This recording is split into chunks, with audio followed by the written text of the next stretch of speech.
விவசாய பிரதிநிதி ஆலோசனை கூட்டத்திலே கலந்து கொண்டு தங்களுடைய கருத்துக்களை வழங்கிய பல்வேறு சங்கத்தினுடைய தலைவர்களை, நிர்வாகிகளை, வரியிருந்து சிறப்பித்துக் கொண்டிருக்கின்ற விவசாய பிரதிநிதிகளை, பத்திரிகையாளர்கள், ஊடகங்களை அனைவருக்கும் என்னுடைய முதற்கண் வணக்கத்தை இந்த நேரத்தில் தெரிவித்து, இங்கே கருத்துக்களை சொன்ன விவசாய பிரதிநிதிகள் அனைத்து இந்திய அண்ணா திராவிட முன்னேற்ற கழக ஆட்சி இருக்கின்ற பொழுது தங்களுக்கு எந்தெந்த வகையிலே நன்மைகள் கிடைத்தது என்பதை பற்றியும், தற்போது ஆட்சி செய்கின்ற திராவிட முன்னேற்ற கழக ஆட்சியிலே தங்களுக்கு ஏற்பட்டுள்ள பிரச்சனைகளை பற்றியும் இங்கே சுட்டிக்காட்டுகின்றீர்கள்.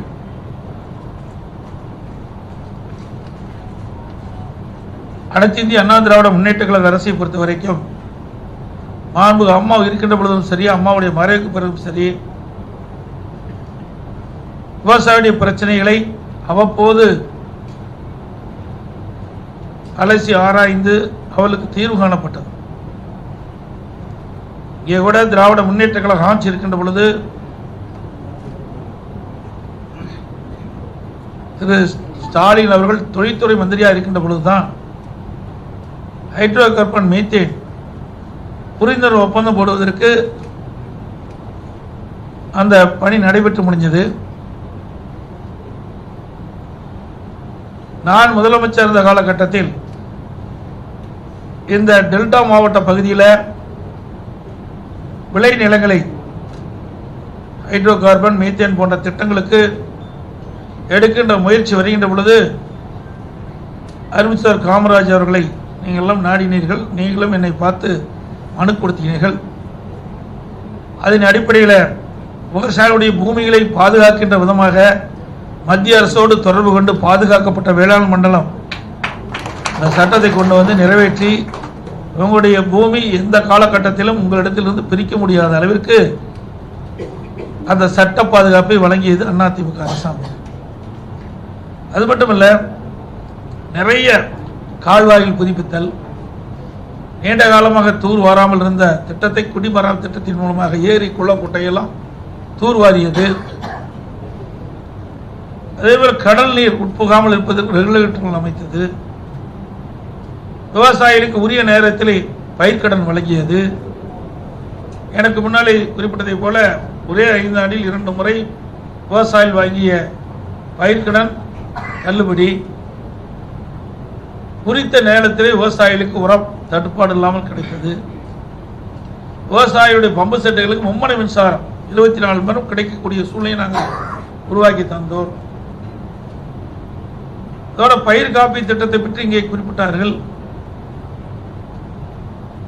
அனைத்து இந்திய அண்ணா திராவிட முன்னேற்ற கழக ஆட்சி இருக்கின்ற வரை விவசாயிகளுக்கு பேரிடர் காலங்களில் அதிக மழையால், வெள்ள சேதத்தால் பயிர்கள் சேதமடைகின்ற பொழுதும் சரி, வறட்சியால் சேதமடைகின்ற பொழுதும் அதை முழுமையாக கணக்கிட்டு விவசாயிகளுக்கு முழு நிவாரணம் வழங்கப்பட்டது. குறிப்பாக சொல்ல வேணும்னா, ஒரு விவசாயிக்கு 2.5 ஏக்கர் நிலத்திற்கு தான் நிவாரணம் கொடுக்க முடியும் சூழ்நிலை இருக்கின்ற பொழுது அதை நிராகரித்து விவசாயிகளுக்கு எவ்வளவு பூமிகள் இருந்தாலும் அந்த பூமிகள் ஏற்படுகின்ற சேதத்தை கணக்கிட்டு முழு நிவாரணம் வழங்கிய ஒரே அரசாங்கம் அதிமுக. அதே மாதிரி விவசாயிகள் உற்பத்தி செய்யப்பட்ட நெல்லை நேரடி நெல் கொள்முதல் கொண்டு சென்றவுடன் உடனுக்குடன் கொள்முதல் செய்யப்பட்டு உடனுக்குடன் அவருடைய வங்கி கணக்கில் வரவு வைக்கப்பட்டதும் அதிமுக ஆட்சி. ஏன்னா நானும் ஒரு விவசாயி, அறிவிச்சவர் காமராஜ் அவர்களும் ஒரு விவசாய குடும்பத்தில் வந்தவர். விவசாயிகளுடைய கஷ்டங்களை, துன்பங்களை, துயரங்கள், வேதனைகள் முழுமையாக அனுபவ நீதியாக அறிந்திருந்த காரணத்தினாலே அவ்வப்போது விவசாயிகளுக்கு ஏற்படுகின்ற பிரச்சனைகள் உடனுக்குடன் தீர்க்கப்பட்டது. இங்கே கூட குறிப்பிட்டால் பருவம் தவறிய மழை சொன்னார்கள். அதிமுக ஆட்சி இருக்கின்ற பொழுது 2 முறை ஒரே வருடத்தில் அந்த பயிர் காப்பீடு திட்டத்தில் இடம்பெற்றும் சரி, இல்லது இழப்பீட்டு தொகை 2 முறை நான் கொடுத்தோம். சேதடைந்த விவசாயிகளுக்கு 2 முறை நான் கொடுத்தோம். பருவம் தவறிய மழை தற்போது ஏற்படுகின்ற சூழ்நிலை வருகின்றது. உண்மையிலேயே ஒரு கடினமான கஷ்டம்தான். ஏன்னா விவசாயிகள் உற்பத்தி செய்யப்பட்டு அதை நம்பித்தான் அவருடைய வாழ்வாதாரமே இருக்கின்றது. அப்படிப்பட்ட சூழ்நிலையில் பருவந்தறிய மழையினால் தங்களுடைய பயிர் சேதமடைகின்ற பொழுது அறுவடைக்கு தயாராக இருக்கின்ற நிலையிலே அந்த பயிர் சேதமடைகின்ற பொழுது உண்மையிலேயே மனம் எந்த அளவுக்கு வேதனைப்படும் என்பது அந்த விவசாயிக்கு தான் தெரியும். அதனால் நிச்சயமாக அதிமுக அரசு ஏற்கனவே நாங்கள் நடைமுறையில் வைத்திருக்கிறோம். மீண்டும் உங்களோட துணையோடு அனைத்து இந்திய அண்ணா திராவிட முன்னேற்ற கழக அரசு மலர்ந்தவுடன் நீங்கள் வைத்த கோரிக்கை நிறைவேற்றப்படும் என்ற செய்தி இந்த நேரத்தில் தெரிவித்து, அதே மாதிரி இன்னும் சில விஷயம்லாம் உங்களுக்கு தெரியுமா தெரியாத தெரியல, முன்னிருக்கிற விஷயங்கள்லாம் தெரியும் நினைக்கிறேன்.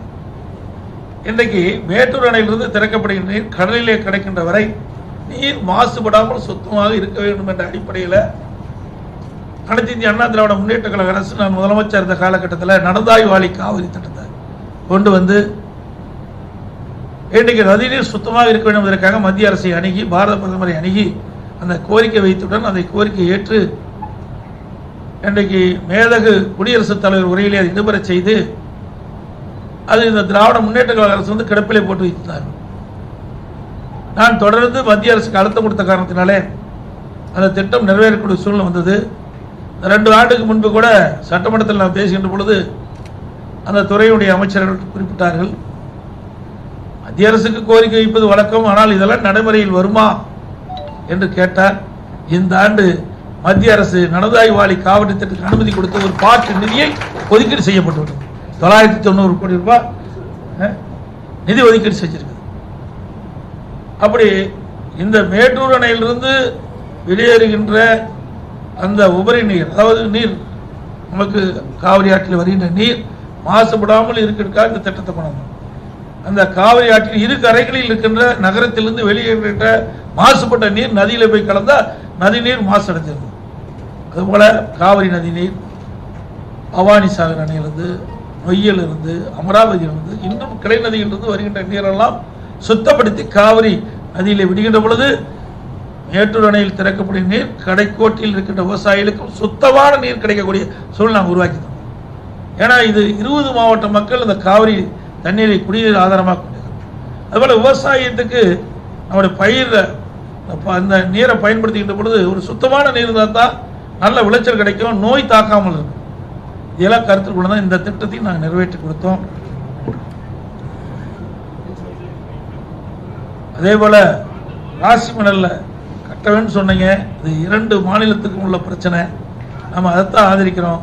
ஆனால் இன்றைய ஆட்சியாளர்கள் இந்தியா கூட்டணியில் அங்கே வைக்கிறாங்க. இது அரசியல் பேசக்கூடாது, இதனால நீங்கள் பல கட்சியை சேர்ந்தவர்கள் வந்திருக்கிறாங்க. ஆனால் இருக்கின்ற நிலைமை சொல்லித்தான் ஆக வேண்டும், அதை தவிர்க்க முடியாது. இன்றைக்கு இந்தியா கூட்டணியில் அங்கே வைக்கிறாங்கிறாங்க. பிரதான பிரச்சனையே நமக்கு காவிரி நதி பிரச்சனை. ஏன் இந்த இந்தியா கூட்டணியில் வைக்கின்ற பொழுது இன்றைக்கு காங்கிரஸ் ஆட்சி தான் கர்நாடகத்தில் ஆண்டு கொண்டு இருக்கின்றார்கள், தமிழகத்தில் திராவிட முன்னேற்ற கழக ஆட்சி. அவரோட பேசி இதுக்கு ஒரு தீர்வு காணலாம். அங்கே மேகதாது கட்டத்துக்கு பதிலாக ராசிமல்லில் கட்டலாம் அப்படின்னு கோரிக்கை வச்சு செய்யலாம். ஆனால் அவர்களுக்கு அதில் எந்த வித ஒரு அக்கறையும் இல்லை என்று தான் நான் கருதுகிறேன். ஏன்னா அரசியல் கூட்டத்தில் தான் நிறையா பேசலாம், விவசாயிகள் கூட்டத்தில் அது பேசுவது சரியாக இருக்காது என்ற ஒரு காரணத்தினால ஏதோ மேலோட்டமாக பேசுகிறேன். அவள் நினைத்தால் நிச்சயமாக செய்யலாம். ஏன்னா இன்றைக்கி நாடாளுமன்ற எண்ணிக்கை 39 இருக்குது, வீட்டை அழுத்தம் கொடுக்கலாம். எதிர்காலத்தில் காங்கிரஸ் ஆட்சி வருவதற்காக இவர்கள் இப்பொழுதே காங்கிரஸ் இவரோட அணுகி போகிறது. அப்படி அணுகி போகின்ற பொழுது அவர்கள் கர்நாடக அரசாங்கத்திட்டே இதை அழுத்தம் கொடுத்து மத்திய இருக்கின்ற காங்கிரஸ் தலைவரோடு அழுத்தத்தை கொடுத்து இந்த ராசிமணலில் ஒரு அணை கட்டினால் நமக்கு சுமார் ஒரு 62 டீம்ஸ் தண்ணி தேக்கக்கூடிய சூழ்நிலை நமக்கு கிடைக்கும். ஆனால் அந்த வாய்ப்புகளுக்கு இல்லை. திமுக அந்த வாய்ப்பு இருந்தது. 16 ஆண்டு காலம் மத்தியில் ஆட்சி அதிகாரத்தில் இருந்தாங்க. ஆட்சி அதிகாரத்தில் இருக்கும் போதெல்லாம் இதை பற்றி பேசவே மாட்டாங்க.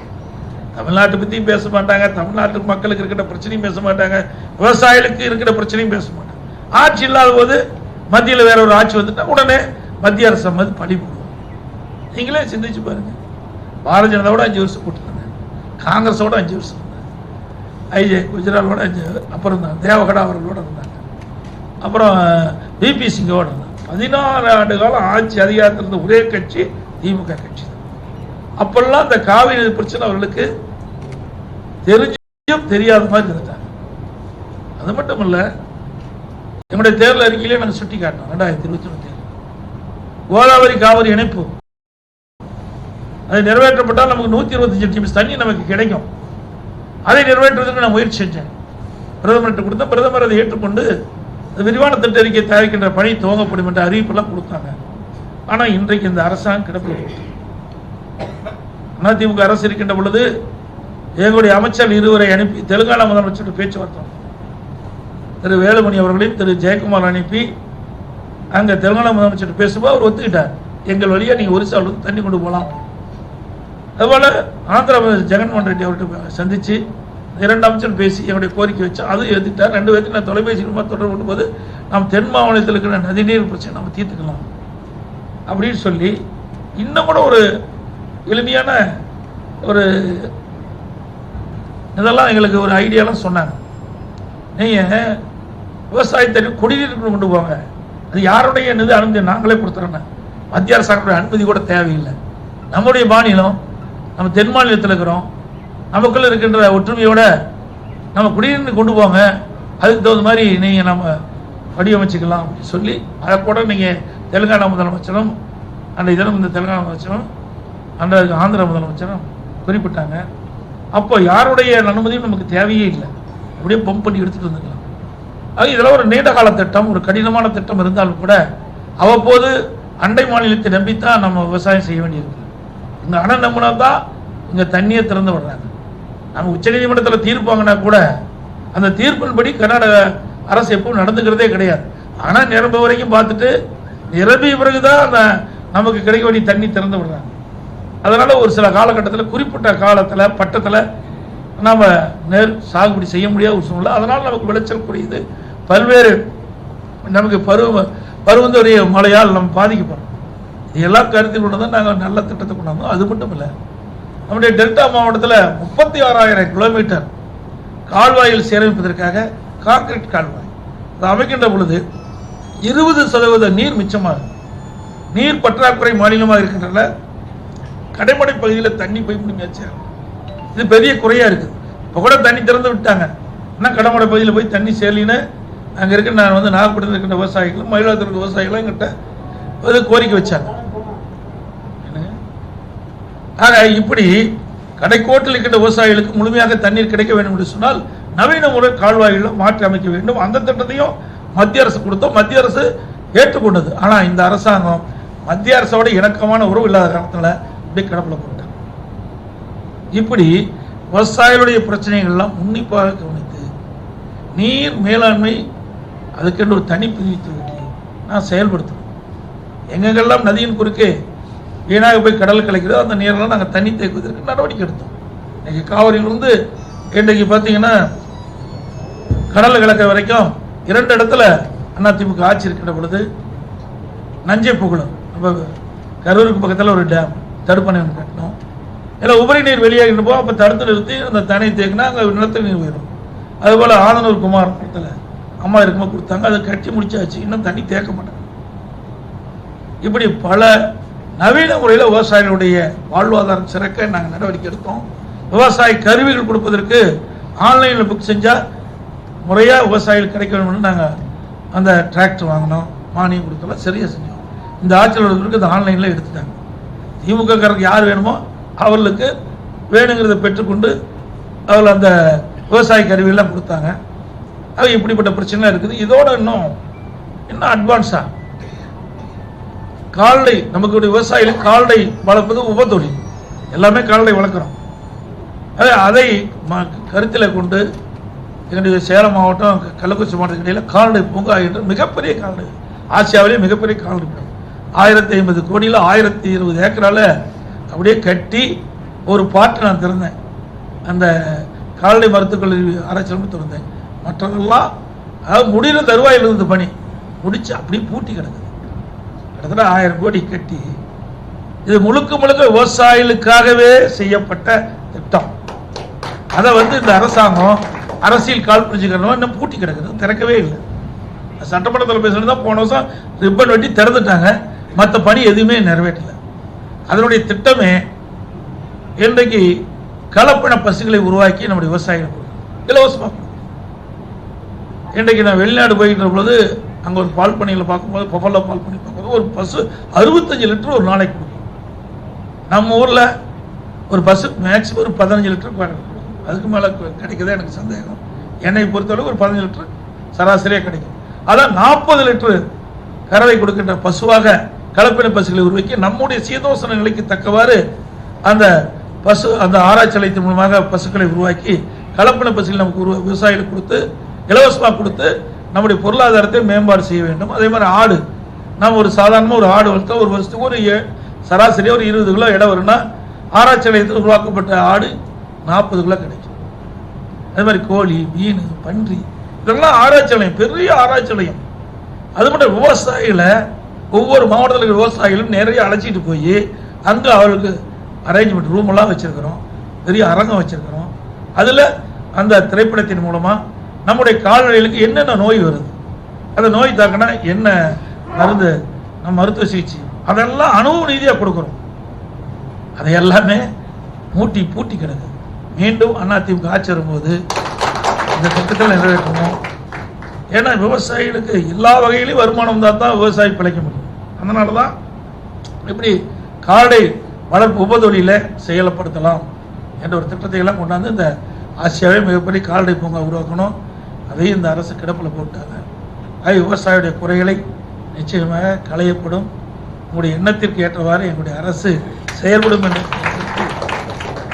இங்கே சிறப்பாக இந்த ஏற்பாடு செய்த அறிவிச்சர் காமராஜ் அவர்களுக்கும் இங்கே வரியிருந்து தங்களுடைய கருத்துக்களை பகிர்ந்து கொண்ட விவசாய சங்க பிரதிநிதிகளுக்கும் அதே போல மரியாதைக்குரிய ஐயா ரங்கநாதன் அவர்கள் உடல்நிலை சரியில்லாமல் காவிரி ரங்கநாதன் அவர்கள் பெரியவர் ஐயா அவர்கள் உடல்நிலை சரியில்லாமல் இப்பொழுது மருத்துவ சிகிச்சையில் இருப்பதாக கேட்டிருக்கோம். அவள் பூரண நலம் பெற இறைவனை பிரார்த்தி விடப்படுகிறேன். நன்றி.